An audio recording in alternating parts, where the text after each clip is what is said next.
good afternoon. Good afternoon. Please present to us your exhibit. So, this thing was construction. So,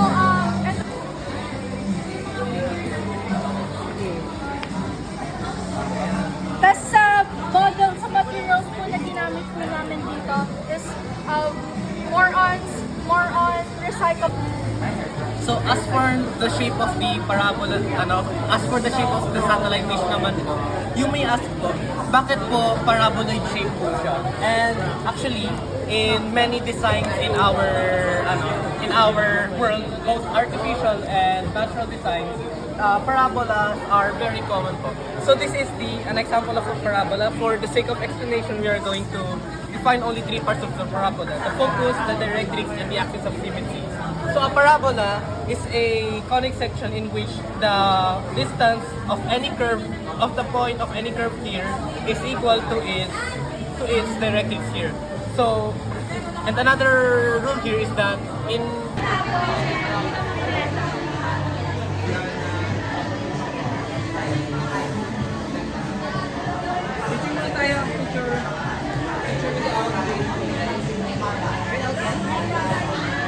Pinutin mo lang yung white sa gilid.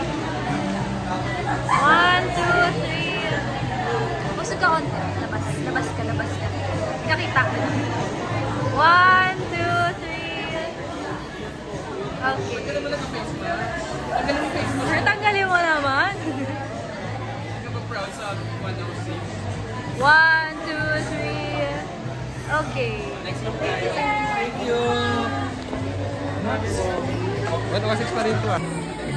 Second group ng 106, kindly present to us your output and what are your integration about Precal and GenMat.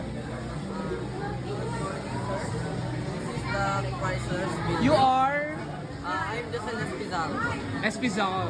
Espizal and Pizarro po and Pizarro and Apelyido? Lenisla. Pizarro Lenisla. Go! The Chrysler's building. It is made on 1930, completed, and it was designed by William von circle siya. Is that circle? How come? Sa taas po, pamag po sa taas. Tumingin po kayo dito. So Apa. top view. Anong inspiration ng ano niya? Chrysler's building po. Nasa New York. Chrysler's building. Pindutin mo lang yan for the picture. Picture tayo. Picture daw pa. Isa ba lahat? Isang portrait. Isang lens. Pero ayaw talaga mapindot. Isang vertical. Ayaw talaga mapindot. Oh. Okay na yan. Isang vertical. Ganun? Ganun. Oo. Automatic save yun.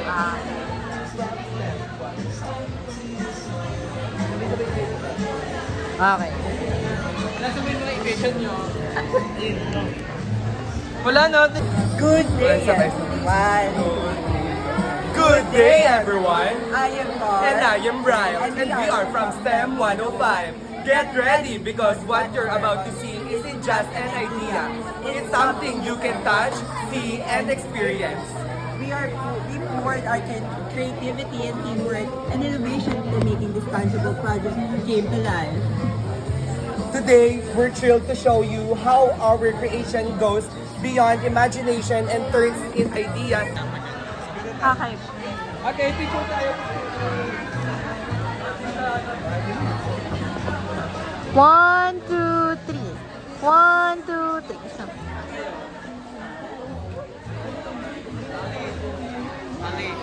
One, two, three.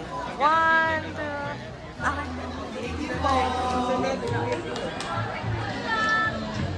po namin,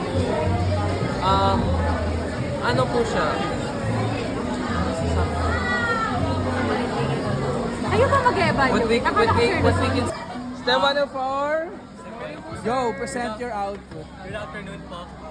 This is our model po. the building, first is before we go on about the blueprints of the model, sir, we will first say that the model is Picture na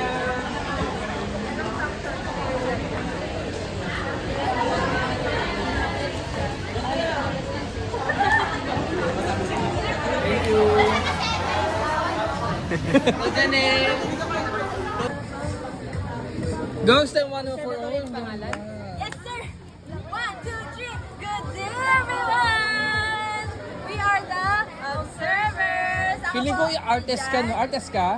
Yeah, Yeah, sir. sabi ko na nga ba eh. Ayan po, kung ano mapapansin nyo, what is this? Is the observatory. Kaya po kami observers kasi in-observe po natin ang solar system. Dito po, please read this, Sir Pablo. May surprise yan eh, sir. Live at the second floor of our building. Nasaan? Ay, hindi alis ang sir. Yan. Oh. So, sir, itataas. Bang! Ayan po. So, to explain our building po, sir, we have the first floor. Dito po sa first floor, we have the main hall. And then, it connects to 4 other rooms po. To introduce our first room, we have the office, wherein yung scientists po, astronomers, or the bantay po ng building. Dito po sila nag-research na kamusta na po yung solar system natin, kung kamusta na yung Mars, kung sumabot na ba. Wow! Then, moving on to our next room po, we have the magical room wherein the magic happens. Dito po, ang solar system natin, but sadly, we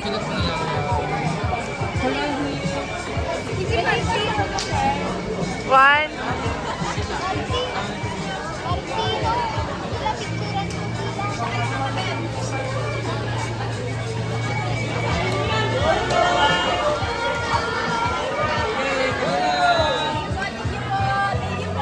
STEM 103. Go. Hello and good afternoon, sir. This is the work of our section, STEM 103, from Group 7. This building is called the Circa Parabolon Building. The Circa Parabolon Building is a brutalist-inspired structure featuring rock, concrete materials influenced by the hypertonic, parabolic, and circular shape. So can you direct to the point, what are the integration that you have used for pre-calculus and general mathematics in your output? Dito po sa part na to is parabola for the shape of the towers po. Ito po is yung circle and then dito po yung hyperbola. Both sides. As you can see po dito sa blueprint po namin, ito po yung hyperbola.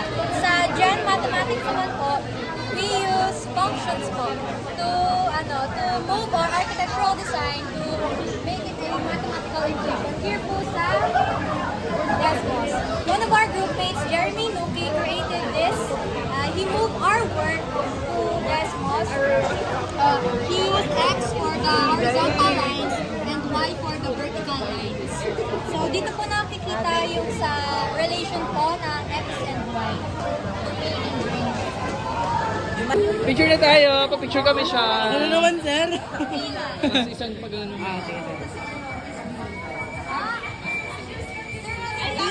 Tama, ano, Jessica. One, two, three.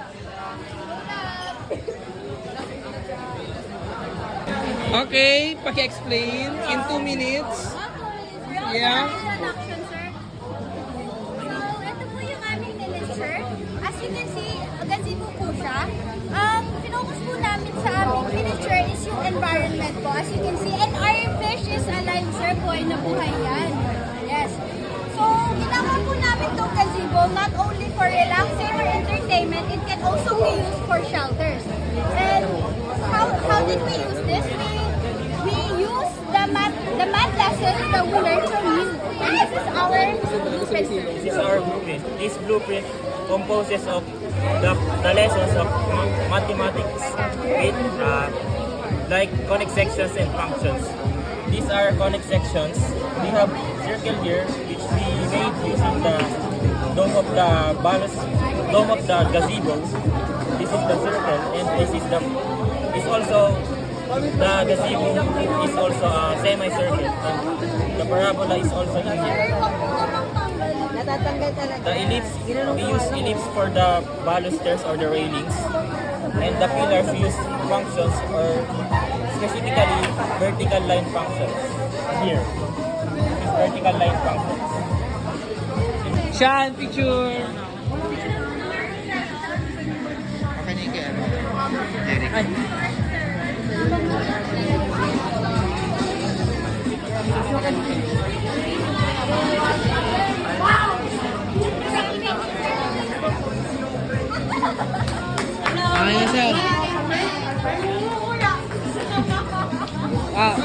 Okay na, sir. Okay, next. STEM 102. Okay, STEM 102. Pag-prepare. Okay, picture na tayo. Picture na tayo, sir. Wala eh. Good afternoon po. Our building compromises of mixed retail stores inside our Disney Sydney Opera House from STEM 102. Shake, shake, shake. Explain mo na yan. Lakasan mo naman boses mo. Mega World po namin, pangalan niyo po. Solos Mega World. Volume ko lang ah. Pakilakas ah. Repeat mo nga, sir. Volume.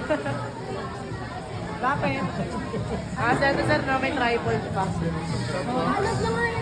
Solos? Mega Mall? Beg, ayusin nyo. Kailangan natin manalo best presenters.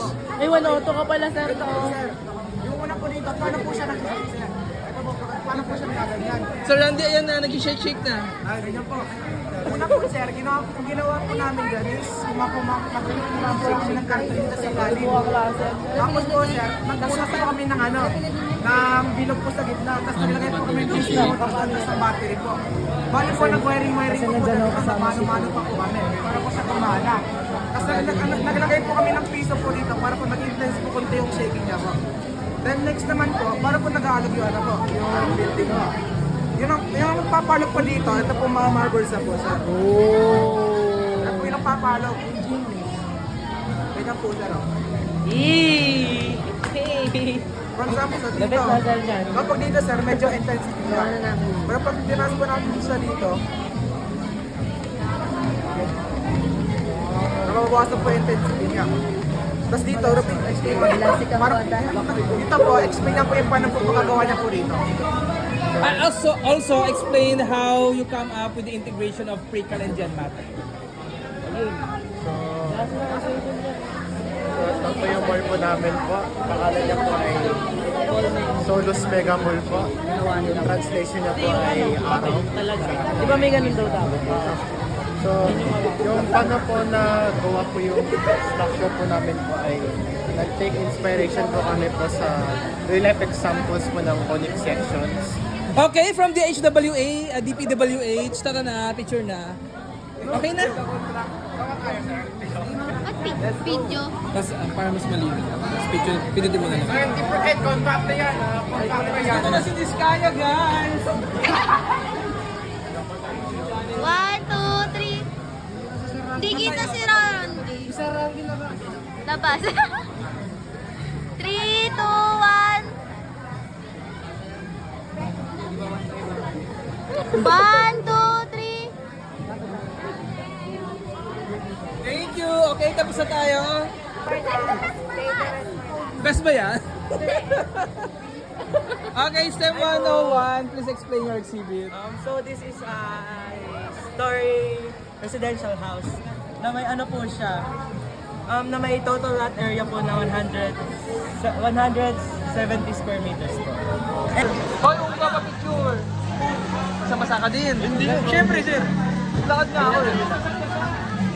Sir, naglakad ako, sir. Naka-video talaga to, sir. Pantong pangit ah. Wala pang tao dun, sir. Wait lang, tumatawa eh. Ano ba yun? 1, 2, 3. Video yan eh. Isa pa. 1, 2, 3. Oh, isa pa, isa pa. Isa pa.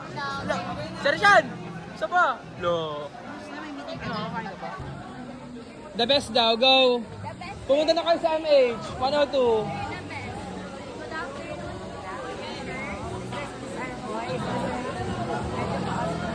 Go, present.